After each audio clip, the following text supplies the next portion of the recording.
А самолет по небу летом лед, а пароход тихим ходом ход.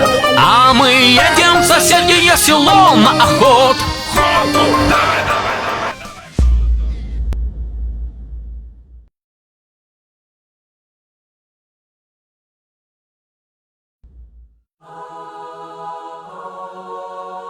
Kung tatanungin mo ako 10 years ago, parang ang labo kasi 10 years ago ang hirap ng buhay namin.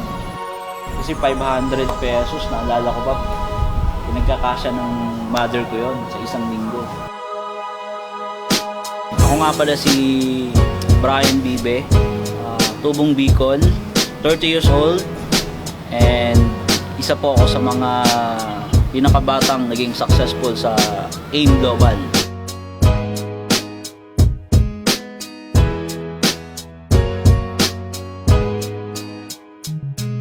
Noong 2006, pumunta ako ng Manila para magtrabaho. Dati po akong SM Promodizer. Ngayon po, 6 years ko nang kinakarar ang AIM Global. Thankful ako kasi ang daming blessing na binigay sa akin.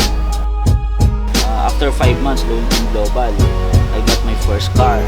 So doon pa lang talagang baliw na ako kasi sino ba naman ako dati, expected ko lang talaga extra income. Pero yun nga, binigay sa akin after 5 months. Nakuha ko yung first car ko na Toyota Vios. Then after that, tumuloy-tuloy na kasi lalo akong nanggigil. Daming nagtatanong sa akin through Facebook, nagtitext na, Brian, grabe, ang layo na ng narating mo, ibang-iba ka na ngayon.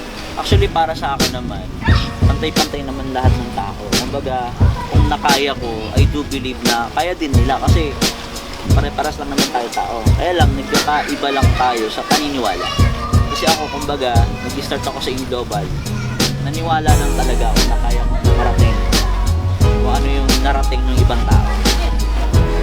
Sa AIM Global, mapapagod ka, mahirapan ka, papawisan ka, magugutom ka. Pero alam mo, lahat naman ng bagay nakakapagod. Lahat naman ng bagay, lalo na pag in-expect mong malaki, nakakapagod, pupuyat ka, magsasacrifice ka. Pero ang masarap dito sa AIM Global, lahat ng pagod, lahat ng puyat, lahat ng gutom, at lahat ng sacrifices mo, bayad dyan pag nakuha mo na yung gusto mo sa buhay mo.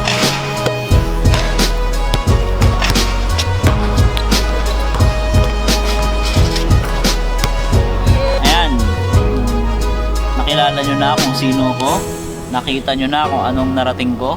Guys, simple lang naman bago ko narating to, isa lang ginawa ko.